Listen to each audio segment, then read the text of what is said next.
Jeffrey trudges through another day at his low-paying 9-to-5 job, just counting down the minutes until he can go home and numb himself with junk food, video games, and weed. How did I end up here? Where did I go wrong? I worked really hard in school and did everything right. He just doesn't understand that his poor habits are holding him back.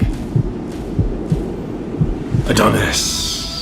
Adonis is the epitome of success. He has everything that he could ever want, but he didn't get to where he is today by luck or coincidence. As a young man, he made a conscious decision that every other young man should make. Do you know what that is? To cultivate good habits and to avoid the pitfalls of instant gratification. Whilst Jeffrey was busy wasting his time with video games, Adonis was busy reading books, meditating, and lifting weights.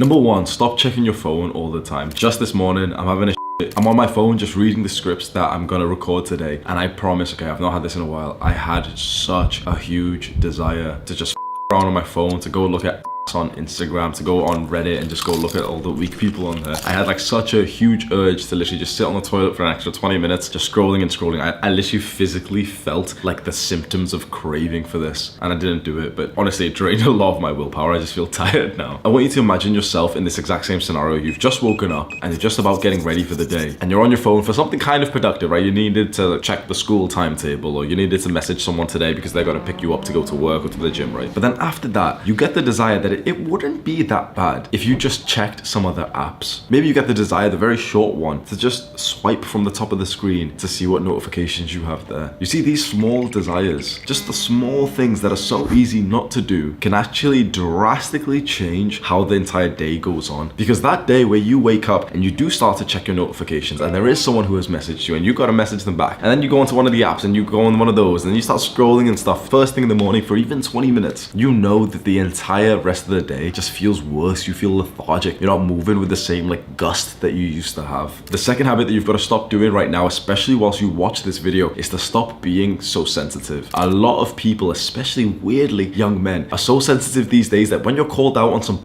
that it hurts your feelings, and when your feelings are hurt, you don't want to listen to that guy anymore and you want to click off the screen. You know what I'm so proud of our entire generation of men? The amount of guys, like you see our subscriber count 1.4 million. The amount of guys who click and watch my videos every single day, knowing that I'm going to hurt your feelings and call you out and tell you that you're doing some that you need to stop if you want to grow and become more like Adonis, the perfect man. It makes me feel so proud seeing so many guys like that. But as you know, there's a lot of guys who aren't like this. There's a lot of guys who don't want to be called out. Maybe you've got some friends. You definitely have some friends like that. They don't want to be called out. They don't want to change. And if you ever mention something like, oh yeah, by the way, like, you know, playing video games for 8 hours a day and being a Jeffrey isn't a good thing, they'll either get off and annoyed at you, or they'll be like this depressed little like low energy because of soy or something. Like, oh yeah, I should start the gym, shouldn't I? Being sensitive is like having your feelings hurt too easily, or at the very least, it's indulging in that hurt feeling. Because the thing is, my feelings get hurt a lot. My feelings get hurt all the time, bro. You've seen some of the comments underneath our videos, bro. Some guys are bro. Sometimes just someone just says something rude to you, it happens. You can have this emotion, this feeling that you feel kind of insulted by someone, but that doesn't need to change how you navigate the world. This is something that I try and drill into my best friend Sam all the time. He gets sensitive and offended at like his conversations with his mom. You know, like him and his mom just kind of like argue with each other quite a lot. And I say to him all the time, it's like, it's not her fault. You're being a little because you've got to understand, and you, especially you watching this, have to understand something. You've never been told this before because you've been told men and women are the same. Men and women are equal. There's one thing which men are totally and utterly superior to women. It's not even close, and it's emotional control. There is a superpower that you have inside of you, your birthright, your gift as a man, and that is that you can control your emotions. This is a superpower that you have that you may not be tapping into. You can choose to be angry right now. Just try it. Literally choose, like you can literally just choose. Just turn on your anger, turn on your sadness, turn on your depressed state, turn off your depressed state. As a man, no one's ever told you this before because it sounds weird, but as a man, if there's any negative emotion that you're feeling, you're choosing to feel like that because you're so sensitive and so weak. What you need to do is only indulge in the emotions, the feelings that will actually serve you. Is feeling proper depressed and sensitive and offended and oh, everything's so hard, is that actually going to help you? Or should you just invoke the feeling? Like, because you can turn it on right now. You can invoke the feeling, like, you know, maybe there's some sport athlete that you really like who's like maybe a little bit more old school. I like Mike Tyson. You can invoke the feeling to be like, yeah, I'm like Mike Tyson. Yeah, I'm proper strong now. You can literally turn that on. So why wouldn't you just turn that on 500 times throughout the day so that when you're watching content like this, when you're getting called out, it doesn't hurt your feelings like the rest of the Jeffries that you know, because you will never improve your life. You will never get to that point where you can help your family financially. You will never get to that point when you can actually attract a girl if you keep indulging in your feelings. Men should be unemotional, and that isn't toxic masculinity. That's just a blatant fact of the world. The third habit to stop doing, one that no one's ever mentioned before, but it is very important, especially if you're in the fitness niche on YouTube, is to stop rewarding yourself by punishing your progress. So if you've been watching a bunch of fitness YouTubers, or you've gotten into the journey of going to the gym and eating clean, you probably know how it goes. You eat clean and you do really well for a couple of days, maybe a week, maybe two. And then this concept of cheat meals comes in, this concept of cheat days, where you had this goal that you were doing so well on, and to celebrate your progress, we're going to worsen your progress. This is like building a business, getting to 1 million subscribers and celebrating by making a really distasteful, offensive video to your fans so that some of them leave. Yay, congratulations guys. This is like doing really well in boxing or any martial arts, winning a fight, and then after that just breaking your finger like, yeah, celebrate. Oh. Why? So many guys don't realize this. I see this in the fitness and diet journey for a lot of guys. You shouldn't punish yourself to reward yourself. Stop getting to a certain goal, working really hard for it, and then doing the exact opposite thing for a while. I have spoke a lot about the toxicity of the fitness industry on YouTube. Like the fitness YouTubers, a lot of them are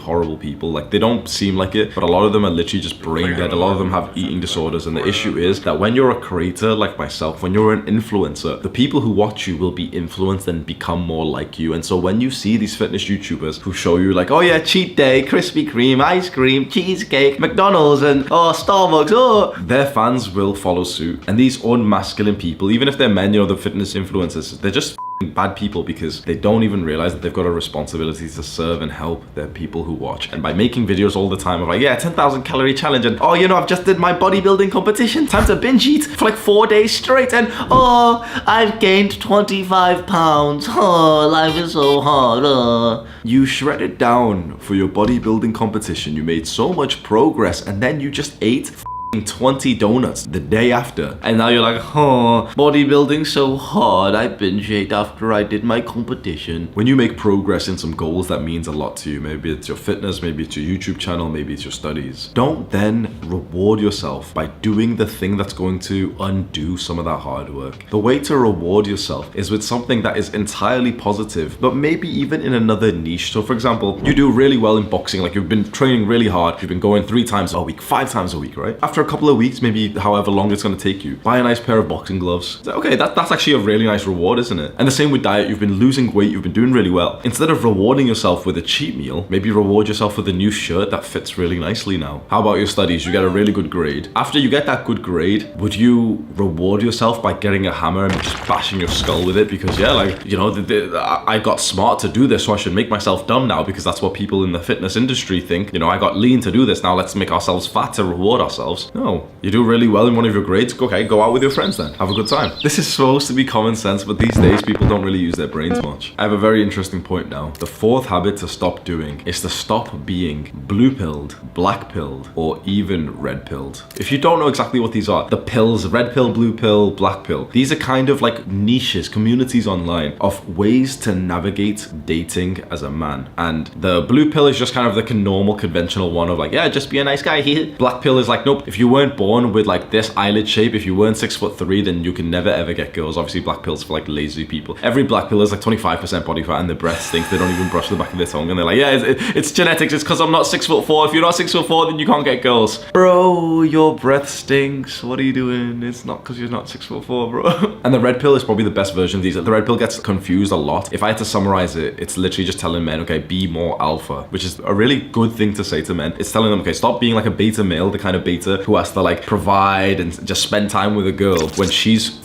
immediately the guy that she considers an alpha. I think it's a lot better and more effective mindset to keep, but there are a lot of problems with the red pill too. So the best pill to take, the best strategy for your dating life is the Adonis pill. I won't even call it Adonis pill because it just sounds silly, like, oh, pill. It's following the words of Adonis. It's becoming more like Adonis, the most perfect, the most ultimate man. Because when you think and dream of Adonis, you think of the tribe leader, you think of the guy at the top. But at the same time, this alpha male, because he is at the top, right? We can't say, oh, this is cringe, because like an alpha male is just the guy at the top. This guy is not that conventional, stereotypical red pillar misogynist, alpha male, woman hater, the guy who's like really angry at the who's like soul. He's not like that. He's at the top in the modern day because we understand that in the modern day, increasing your status isn't just about brute force and hurting the people below you. In fact, it's so interesting. Increasing your status and becoming the best man, the most desirable man, is actually like, it's got a bit more of softer traits these days. You'll understand what point I'm making very soon, but did you know there's studies to show that testosterone, you've probably heard again, more testosterone makes you more manly, makes you more competitive. Yeah, but not exactly what you think. More testosterone doesn't mean you're going to be more aggressive. More testosterone means that you will be more competitive in the thing that would normally get you status in the first place. So if you are in jail and in this PvP enabled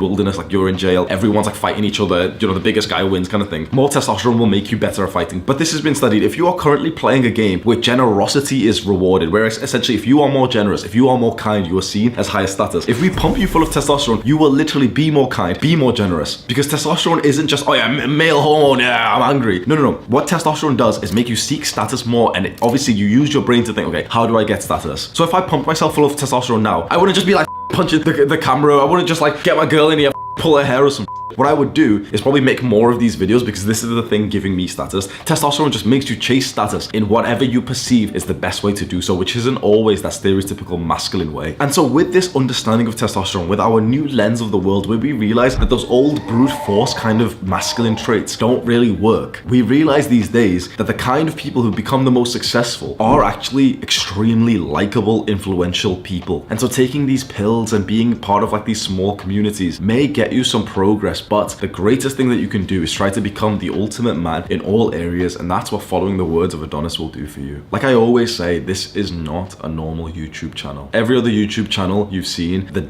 head YouTuber, little like weak skinny neck guy comes onto the screen, hey, what's going on guys, make sure you bro, literally first 5 seconds of a YouTube video and all these guys are like, oh, make sure you subscribe, make sure you smash that like button because we've got some good, what are you on about, you've not even showed me anything yet. This is not a normal YouTube channel. I'm not a normal YouTuber. This is a cult. This is a movement. This is a community of men who are aiming to improve themselves. This is not like some normal, like, oh, 5 things to never do again. You follow the words of Adonis, your lives will change forever. You can look at the comments of any single video. Just go scroll down and you'll see that the comments of these videos are nowhere near the same of any other channel on the entire web. Why? Because this stuff is actually life-changing. You can see the comments. Each and every one is guys saying, yep, I was gonna kill myself. I'm not now. I've lost 53 kilograms this year because of you, Hamza, because you've been teaching us how to become more like Adonis and to stop being like Jeffrey. You can see hundreds, maybe even above 1,000 videos about me on YouTube that other people have made saying, Hamza's changed my life, this has happened, this has happened. Take the Adonis pill. Mentally, emotionally, spiritually, physically invest into this message of holistic self-improvement, of improving yourself in as many ways as possible to stop being like Jeffrey, to become more like Adonis, and you will never ever look back, and soon enough, it'll be your comments underneath these videos saying you've saved my life forever. But before you do that, I need to off slightly. The 5th habit that you need to stop doing is to stop watching these kinds of videos, self-improvement content, without taking action. Because if you take no action from the things that you learn from this video or from any other video that I've made for other people in this space of productivity, of masculinity, if you don't change your life, then it's pointless. Then this is just simple content consumption and entertainment. It is absolutely vital that when you watch videos like this, where you've learned, okay, a few habits that I shouldn't do, you need to actually go and make a real change in your life. I can spread the words from Adonis to you, but I can't come to your house and physically grab your hands and like, you know, pull them away from your phone and like slap you a little bit, can I? I wish I could, but I can't. So you need to now go ahead and take action from the words of Adonis that you have learned today. To stop checking your phone first thing in the morning, at least make some progress in that. At least tomorrow morning, don't just wake up, grab your phone, AFK. And if you do, because it probably will happen, because you know, this video might not just be in your mind as soon as you wake up, but when it does happen and you do remember this video, you remember this message and you realize, okay, I'm being a Jeffrey, I've just grabbed my phone first thing in the morning. Say it in your mind. It's okay to say to yourself, I'm being a Jeffrey. I'm no longer going to be a Jeffrey.